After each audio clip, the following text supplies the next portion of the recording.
Si Jenay nalunod! Ano? Oh my God!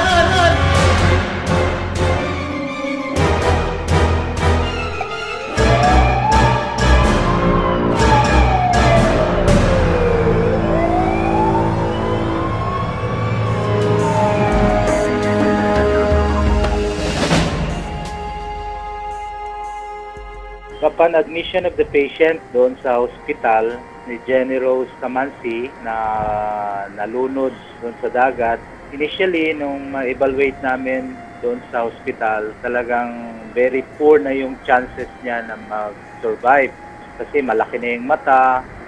Kumbaga, we already considered na meron na siyang brain death at that time.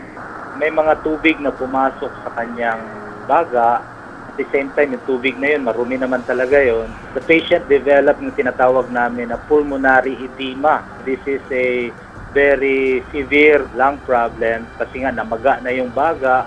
Ang laki talaga ng chance na mamatay yung pasyente.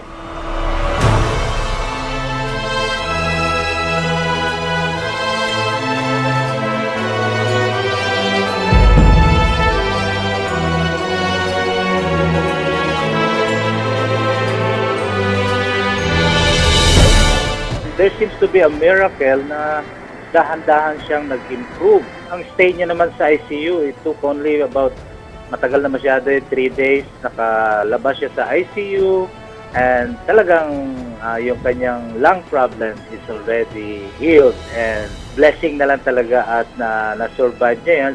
Pero nung after a week, so comparing the x-rays doon sa hospital na puting-puti na yung kanyang baga, na mayroon ng pulmonary edema, talagang healed completely ang ating pasyente. Talagang the prayers with the relatives, we consider that a big miracle.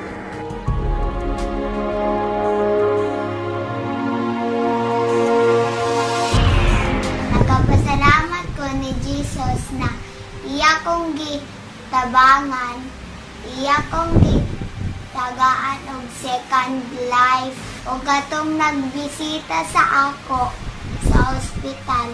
Salamat sa inyo. Sa tanan nag-ampo sa ako, salamat. Sa talan-tanan, salamat jud sa inyo. God bless you.